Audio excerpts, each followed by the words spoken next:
سلام الله عليكم أعزائي تلاميذ سنة ثانية متوسط. أهلا وسهلا بكم من جديد. أعزائي زوار القناة الجدد، شرفتوني ونورتوني في القناة. من فضلكم إخوتي ما تنسوش الضغط على زر الاشتراك وكذلك تفعيل الجرس وكذلك الضغط على زر الإعجاب حتى يصلكم جديد كل الدروس إن شاء الله. تابعوا معي اليوم صفحة رقم 70. سنواصل فيها شرح وحل التمارين الخاصة بدرس درس السابق اللي شفنا فيه les verbes introducteurs du dialogue.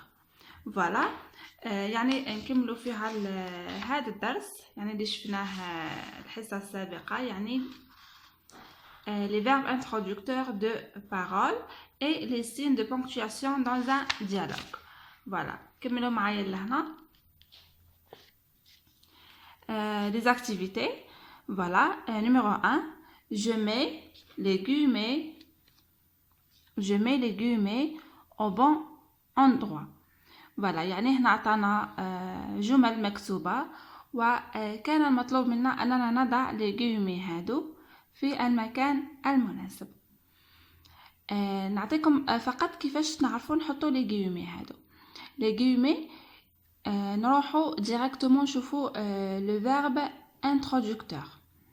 فوالا اللي هو الفعل الذي يقدم لنا أو يبين لنا الحوار. إذا عندنا 3 حالات. إذا لقينا le verbe introducteur في وسط الكلام الجملة كامل نحط لها les guillemets. وإذا كان le verbe introducteur في بداية الجملة les guillemets راح يجيو وراء le verbe introducteur. تبعوا معايا مليح. le verbe introducteur كيكون في أول الجملة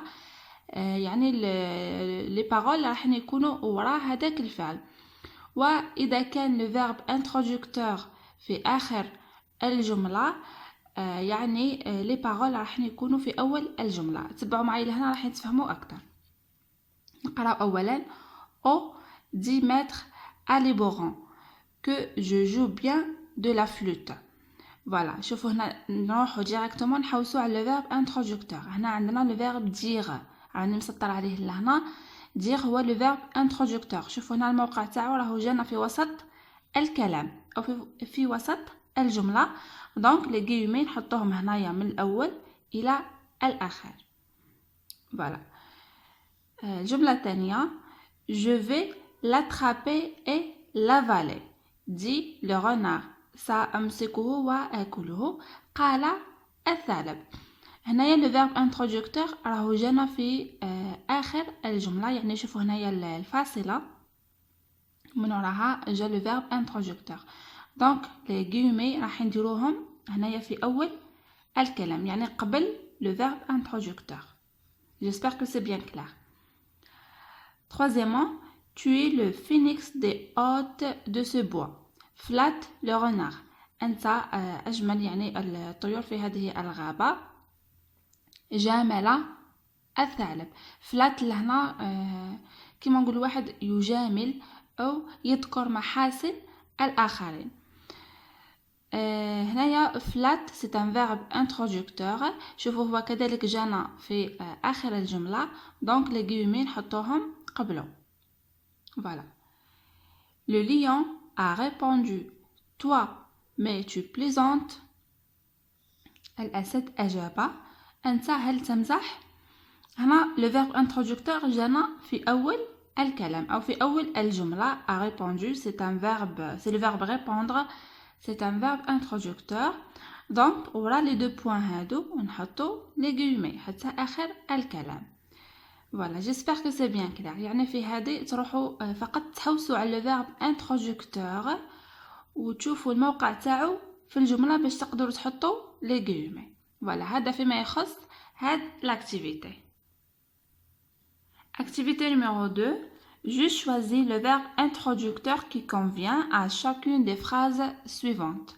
هنا عطانا مجموعة من الجمل وعطانا مجموعة من الأفعال les verbes introducteurs. والمطلوب أننا نختار الفعل المناسب للجملة المناسبة. هنا لازم علينا نفهموا معنى الجمل.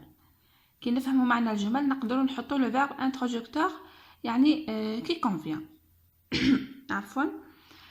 لو ليون هنا عندنا ordonne murmure لهنا ordonne يأمر murmure يهمس أو يتحدث بصوت منخفض avoue يعني يقر أو يعترف que l'on retrouve immédiatement le voleur. الأسد أن يجدوا في الحال اللص أو السارق. دونك لهنا الأسد يأمر. Voilà, هنايا ordonne. Le lion ordonne que l'on retrouve immédiatement le voleur. Le renard promet معناتها وعد conseil نصح أو ينصح marmonne يعني يتمتم أو كذلك يقول كلام غير مفهوم au corbeau de ne plus écouter les flatteurs يعني الثعلب إلى الغراب أنه لا يستمع إلى الأشخاص المجاملين أو الأشخاص الذين يعني لا يقولون الحقيقة. دونك لهنا le verbe هو conseil. Le renard نصح الغراب ألا يستمع للأشخاص المجاملين. La panthère déclare يعني يصرح أو أخبر grogne معناته تذمر admet كذلك معناته اعترف أو سلم que le renard est intelligent يعني la panthère اللي هو الفهد اعترف أنه الثعلب ذكي. شفتوا لهنا كي تقراو الجملة وتفهموا المعنى تاعها راح تقدروا تحطوا le verbe introducteur. La cigale chuchote معناته همس supplie ترجى أو سأل يعني سأل بمعنى ترجى. voilà. interroge سأل هذه بمعنى السؤال. La fourmi de lui donner à manger يعني la cigale ترجت supplie معناته ترجت النملة أن تعطيها الأكل. voilà. هذا فيما يخص la deuxième activité. Troisièmement, je lis les phrases, puis je remplace le verbe dire par celui qui convient. Voilà, هنا عطانا مجموعة من الجمل. عطانا le verbe introducteur فيها هو dire. المطلوب أننا نقرأ الجمل نفهموا المعنى تاعها جيدا ثم نعوض le verbe dire هذا بوحدة من هاد le verbe introducteur. voilà. رايحين نعرفوا المعنى تاعهم باش نقدروا نوظفوهم. hurler معناته صرخ او يعني هذه hurler نستعملوها للحيوانات يعني. voilà. hurler معناته صرخ. protester أكد أو اعترف. avouer كذلك اعترف. protester plutôt هي أكد. voilà. أكد شيئا ما.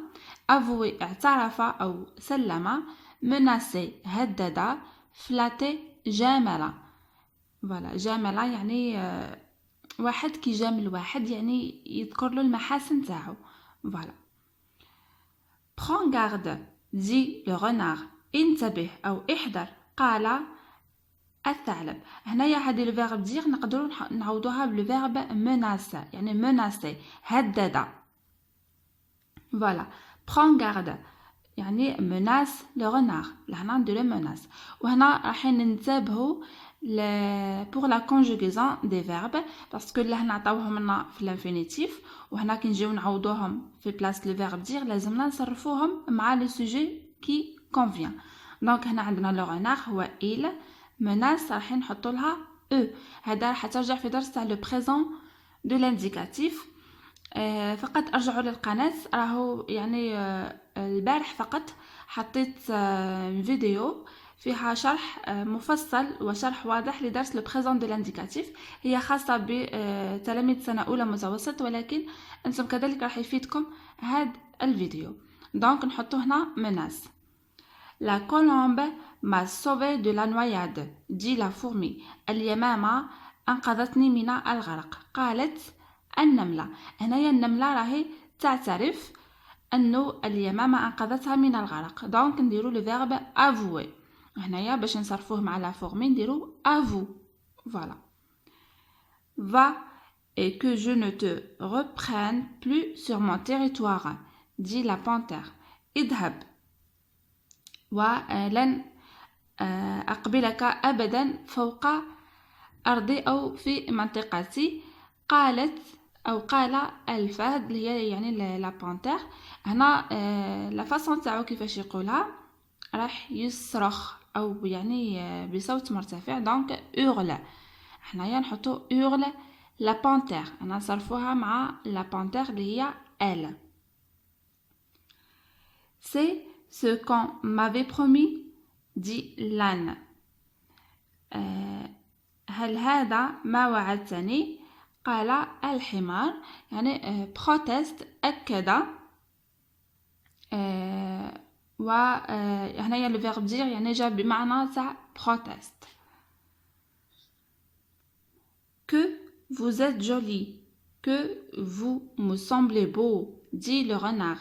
كم أنت أو كم أنت جميل، أنا أراك جميل. دي لو renard يعني هنا رانا نذكر في محاسن quelque chose أو quelqu'un. رايحين نحطو لو فيرب flatter. flatter هو جامل أو ذكر المحاسن. هنايا دونك flatte le renard. كذلك ننتبهوا لا conjugaison يعني راح نصرفوها مع le renard. Voilà, هذا فيما يخص la troisième activité.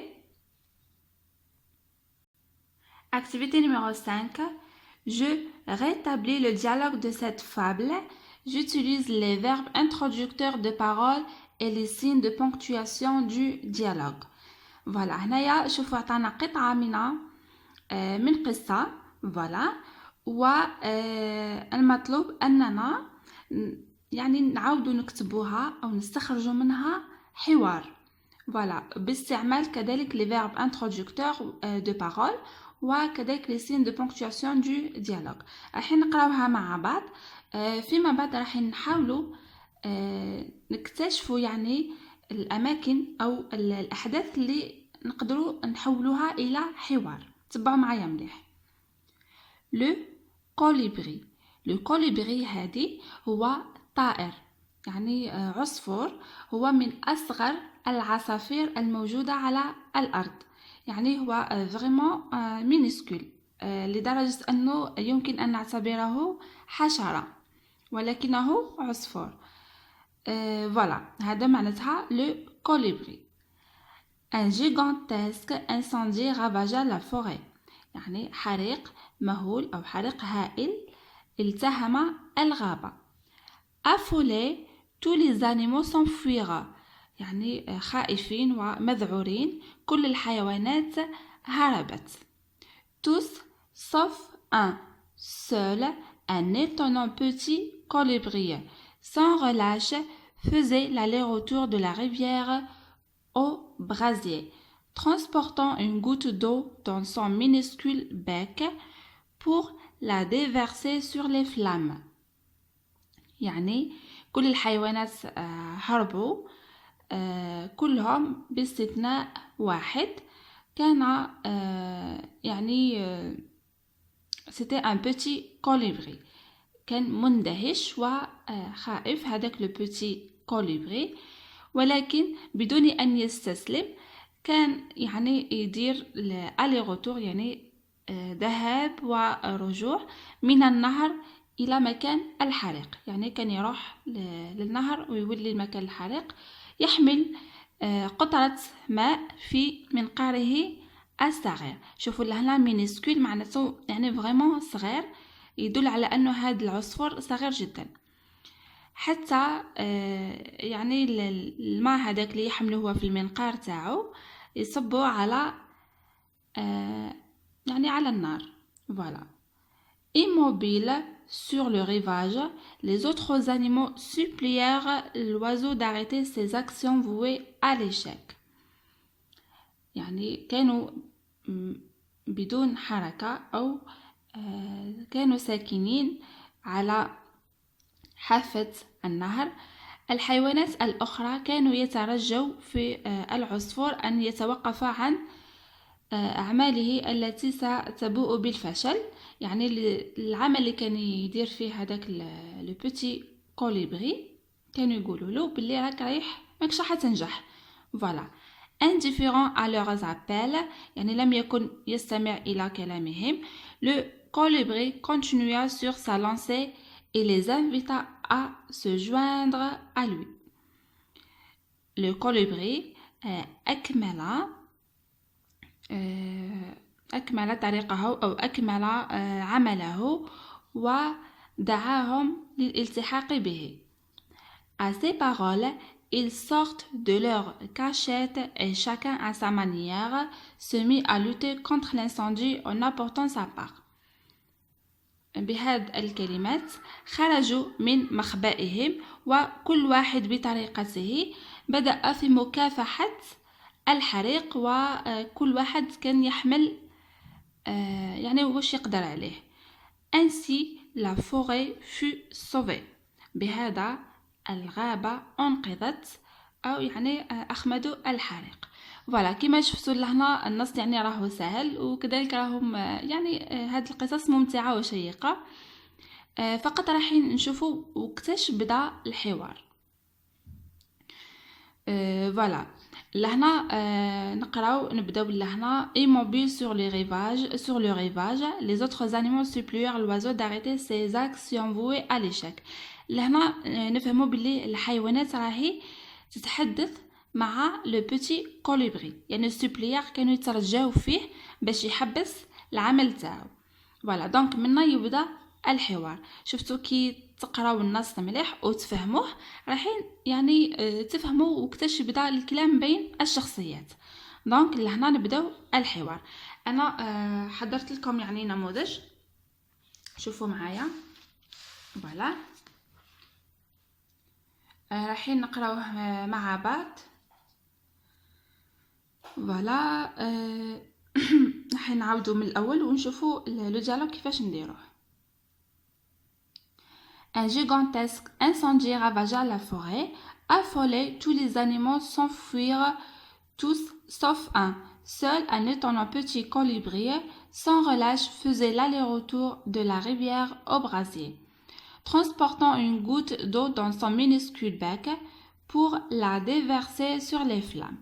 Donc, هذه المقدمة يعني ما فيهاش حوار. Voilà, نديرو دو بوين لهنا. Il y a les signes de ponctuation du dialogue. نديرو les deux points. Donc voilà les deux points. راحين نديرو les guillemets parce que راح نحطو les paroles. Arrête ces actions vouées à l'échec. Le supplièrent les autres animaux immobiles sur les rivages. توقف عن هذه الأفعال التي ستفشل. ترجوه الحيوانات الأخرى التي لم تكن تتحرك وباقية على حافة النهر. دونك لهنا أعاد هنا شغل هما اللي قاعدين يهضروا مع هذاك العصفور. دونك العصفور راح يرجع عليهم. Joignez-vous à moi, leur criait-il. التحقوا بي وصرخ عليهم. Indifférent à leurs appels. voilà يعني صرخ عليهم غير مهتم بما يقولونه. À ces paroles, ils sortent de leur cachette et chacun à sa manière se mit à lutter contre l'incendie en apportant sa part. Ainsi, la forêt fut sauvée. فوالا كما شفتوا لهنا في هذاك النص كامل كان عندنا يعني حوار بين الحيوانات وبين العصفور الصغير. الحيوانات قالوا له توقف عن الشيء اللي راك دير فيه والعصفور رد عليهم قال لهم يعني التحقوا بي سننقذ الغابة. Voilà, j'espère que c'est bien clair. وشوفوا لهنا les signes de ponctuation درنا les deux points درنا les guillemets ودرنا le tiré. Voilà. j'espère que c'est bien clair ونتمنى تكونوا فهمتوا هذا الدرس. يعني كما شفتوا ما فيش حاجة صعيبة. عندنا les verbes introducteurs de parole وعندنا les signes de ponctuation de dialogue. فقط نعرفوا الموقع اللي نحطوا فيه هاد العلامات الخاصة بالحوار. فوالا. بهذا أعزائي التلاميذ أترككم في رعاية الله وحفظه، وسلام الله عليكم.